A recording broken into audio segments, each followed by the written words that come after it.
اعوذ باللہ من الشیطان الرجیم بسم اللہ الرحمن الرحیم الحمد للہ رب العالمین والصلاة والسلام علی اشرف الانبیاء والمرسلین واہل بیتہ الطیبین الطاہرین المعصومین اما بعد۔ سورہ آل عمران آیت نمبر 181 سے 186، 181 سے 186 تک۔ بسم اللہ الرحمن الرحیم۔ لقد سمع اللہ قول الذین قالوا ان اللہ فقیر ونحن اغنیاء سنكتب ما قالوا وقتلهم الأنبياء بغير حق ونقول ذوقوا عذاب الحريق ذلك بما قدمت أيديكم وأن الله ليس بظلام للعبيد الذين قالوا إن الله عهد إلينا ألا نؤمن لرسول حتى يأتينا بقربان تأكله النار قل قد جاءكم رسل من قبلي بالبينات وبالذي قلتم فلم قتلتموهم إن كنتم صادقين فإن كذبوك فقد كذب رسل من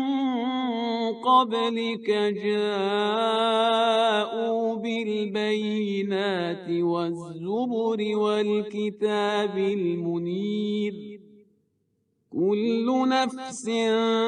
ذائقة الموت وَإِنَّمَا تُوَفَّوْنَ أُجُورَكُمْ يَوْمَ الْقِيَامَةِ فَمَنْ زُحْزِحَ عَنِ النَّارِ وَأُدْخِلَ الْجَنَّةَ فَقَدْ فَازَ وَمَا الْحَيَاةُ الدُّنْيَا إِلَّا مَتَاعُ الْغُرُورِ لَتُبْلَوُنَّ فِي أَمْوَالِكُمْ وَأَنفُسِكُمْ وَلَتَسْمَعُنَّ مِنَ الَّذِينَ أُوتُوا الْكِتَابَ مِنْ قَبْلِكُمْ وَمِنَ الَّذِينَ أَشْرَكُوا أَذًى كَثِيرًا وَإِن تَصْبِرُوا وَتَتَّقُوا فَإِنَّ ذَلِكَ مِنْ عَزْمِ الْأُمُورِ۔ ارشاد پروردگار ہوتا ہے یہ یہود کے بارے میں ہے کہ یقیناً اللہ نے سن لیا ان لوگوں کا قول کہ جنہوں نے یہ کہا کہ اللہ فقیر ہے اور ہم اغنیا یعنی ہم پیسے والے ہیں اور اللہ معاذ اللہ محتاج ہے۔ یہ کہا گیا کہ یہ آیت جب نازل ہوئی کہ من ذا الذی یقرض اللہ قرضا حسنا، کون ہے جو اللہ کو قرض حسنہ دے، تو اس وقت بطور نکتہ چینی کے کرٹیسائز کرتے ہوئے یہودیوں نے یہ کہا کہ مسلمانوں کا اللہ جو ہے وہ مفلس ہے اور لوگ مالدار ہیں، جبھی تو وہ لوگوں سے قرض مانگ رہا ہے۔ اب ظاہر ہے کہ قرض جس مفہوم سے وہاں پر کہا گیا تھا اس کا مطلب کچھ اور تھا، اور انہوں نے اس کو ٹویسٹ کر کے ایک اور مطلب دینے کی کوشش کی۔ ذرا سا انسان عقل استعمال کرے تو مراد پروردگار بالکل روشن ہے کہ پروردگار عالم انسان کو شرف دینا چاہتا ہے کہ دنیا امتحان کی جگہ ہے۔ پروردگار ہی نے لوگوں کو مال دیا اور پھر اس کے بعد دیے ہوئے مال میں سے کچھ کا مطالبہ کیا، اور شرف یہ تھا کہ پروردگار عالم گویا اسے اپنے اوپر ایک قرض کے طور پر فرض کرتا ہے اور اطمینان دلاتا ہے کہ خداوند متعال سے تمہاری جو چیز تم نے خدا کو دی ہے وہ حتماً ملے گی، واپس ملے گی، اور بھرپور انداز سے واپس ملے گی، جتنا تم نے دیا ہے اس سے بہت بڑھ کر، مگر انہوں نے اس کو اس طرح سے ٹویسٹ کیا۔ تو پروردگار عالم نے یہاں پر یہ ارشاد فرمایا کہ یقیناً اللہ نے سن لیا ان لوگوں کا قول جو یہ کہتے ہیں کہ اللہ فقیر ہے اور ہم ہیں پیسے والے۔ تو ہم لکھ لیں گے وہ جو انہوں نے کہا، اور ان کا انبیاء کو ناحق قتل کرنا اسے بھی لکھ لیں گے۔ یعنی اس سے پہلے بھی جو ان کے فور فادرز تھے، اجداد تھے، ان کا بھی یہ طریقہ کار تھا کہ انبیاء کو وہ قتل تک کر دیا کرتے تھے۔ پھر پروردگار عالم نے ان کے لیے جلانے والے عذاب کا اعلان کیا کہ ہم کہیں گے کہ چکھو اس جلانے والے عذاب کو۔ یہ سب کس وجہ سے ہے؟ بمقدمت ایدیکم، جو تم نے کرتوت کیے ہیں، جو تم نے اپنے کام کیے ہیں، تمہارے ہاتھوں نے آگے بھیجا ہے، یہ انہی کا کیا دھرا ہے۔ وَأَنَّ اللَّهَ لَيْسَ بِظَلَّامٍ لِّلْعَبِيدِ، اور اللہ اپنے بندوں کے اوپر ظلم کرنے والا نہیں ہے۔ اب ظاہر ہے کہ یہ ایک مرتبہ پھر پروردگار عالم نے اپنی عدالت کی طرف متوجہ کیا ہے کہ جب وہ ظلم کرنے والا نہیں ہے تو وہ کیا کرنے والا ہے؟ وہ عدل کرنے والا ہے۔ آگے مزید ان کا جو انداز ہے اس کو پروردگار عالم نے بیان کیا کہ یہ وہ لوگ ہیں جو کہتے ہیں کہ اللہ نے ہمیں ہدایت کی ہے، ان اللہ عہد الینا اللہ نؤمن لرسول حتی یأتینا بقربان، جب تک کہ رسول ہمارے سامنے ایسی کوئی قربانی پیش نہ کر دے کہ جس کو آگ آ کر جلا دے۔ یہ جناب حابیل اور قابیل کے واقعے کے اندر بھی ہم لوگ پڑھتے ہیں تو وہاں پر بھی یہ تفصیل موجود ہے کہ جو پرانے زمانے کے اندر یہ طریقہ یقیناً بعض کیسز کے اندر رہا کہ پروردگار عالم کی قبولیت کا اعلان اس طرح سے ہوتا تھا کہ آسمان سے ایک آگ آتی اور جو چیز خدا نے قبول کی ہوتی اسے وہ جلا دیتی۔ یہ جلانا منفی معنی میں نہیں ہوتا تھا بلکہ مثبت معنی میں ہوتا تھا کہ پروردگار نے اس کو قبول کر لیا۔ مگر کیا یہ کوئی ایسا عمومی اصول ہے کہ جو بھی نبی آئے گا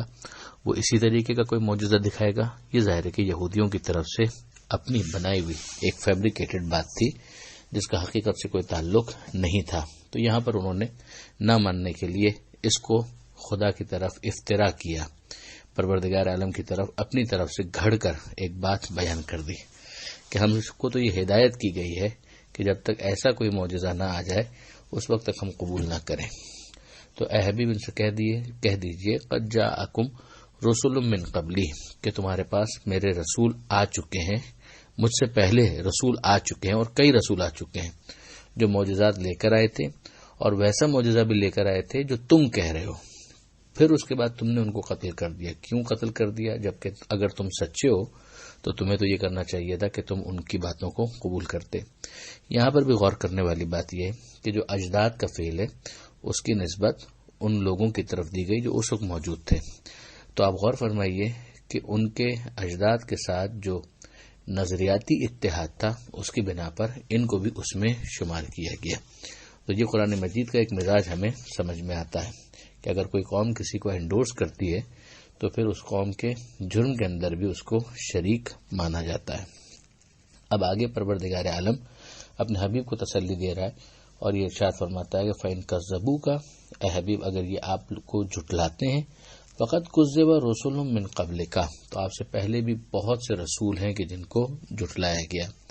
جاؤ بالبینات، جو ان کے سامنے بینات یعنی معجزات لے کر آئے،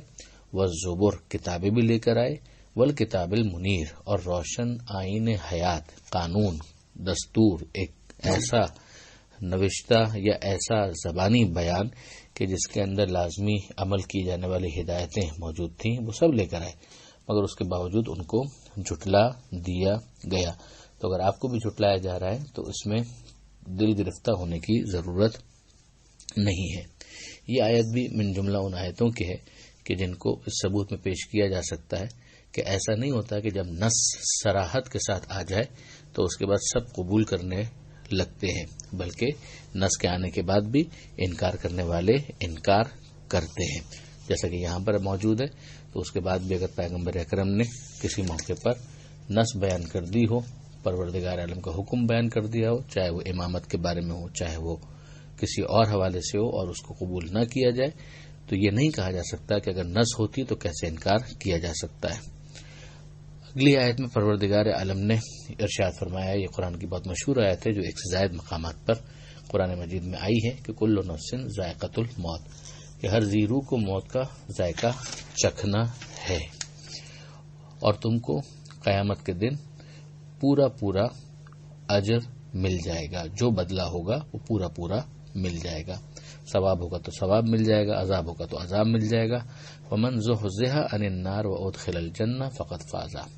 تو جس کو چھٹکارا دے دیا جائے جہنم کی آگ سے اور جنت میں داخل کر دیا جائے تو یقیناً وہ کامیاب ہو گیا۔ اور دنیا کی زندگی کیا ہے سوائے اس کے کہ اسے سرمایہ فریب کہا جا سکے، یعنی ایک دھوکہ ہی تو ہے، اس کی حیثیت آخرت کے مقابلے میں کچھ بھی نہیں ہے۔ اب اس دنیا کے اندر جب امتحان ہوگا تو اس کے اندر دو اہم چیزیں ہیں کہ جن کے ذریعے سے امتحان ہوگا، ان میں ایک ہے مال اور ایک ہے تمہاری جان، وہ یہاں پر کہا جا رہا ہے۔ پھر اس کے بعد پروردگار عالم فرماتا ہے کہ تیسری چیز بھی یہ ہے کہ جو اہل کتاب ہیں ان سے اور صاحبان کتاب کے علاوہ شرک کرنے والوں سے تمہیں باتیں بھی سننا پڑیں گی، یعنی مال سے تمہارا امتحان ہوگا، جان سے تمہارا امتحان ہوگا، اور تمہیں اپنے اندر ایک حوصلہ پیدا کرنا پڑے گا۔ بہرحال جو مخالفین ہیں وہ طنز کے تیر برسائیں گے، گالم گلوچ بھی کریں گے، بیڈ لینگویج بھی استعمال کریں گے، اور اس کے ذریعے سے تم کو اذیت اور کثیر اذیت پہنچائیں گے۔ تو یہ دل آزار باتیں جو ہیں ان کو برداشت کرنا پڑے گا۔ ان کے مقابلے میں تمہارا ریئیکشن یہی ہونا چاہیے کہ تم صبر کرو اور تقوی اختیار کرو۔ صبر کا مطلب یہ ہے کہ ثابت قدمی کا مظاہرہ کرو اور پرہیزگار رہو، یعنی خدا کی ہدایتوں پر عمل کرو۔ اور دوسری بات یہ بھی کہ وہ اگر گالم گلوچ کرتے ہیں تو تم ان کے مقابلے میں یہی انداز اختیار مت کرو۔ لیکن اگر تم نے یہ کیا صبر اور تقوی تو یاد رکھو کہ یہی عزم امور میں سے ہے، یعنی کردار کی مضبوطی کے باعث ہیں۔ یہاں پر یہ صفحہ مکمل ہوتا ہے آیت نمبر 186 پر۔ پروردگار عالم سے دعا ہے قرآن مجید سمجھنے اور اس پر عمل کرنے کی توفیق عطا فرما، اور وارث قرآن امام زمانہ کے ظہور میں تعجیل فرما۔ وآخر دعوانا ان الحمدللہ رب العالمین۔ والسلام علیکم ورحمۃ اللہ وبرکاتہ۔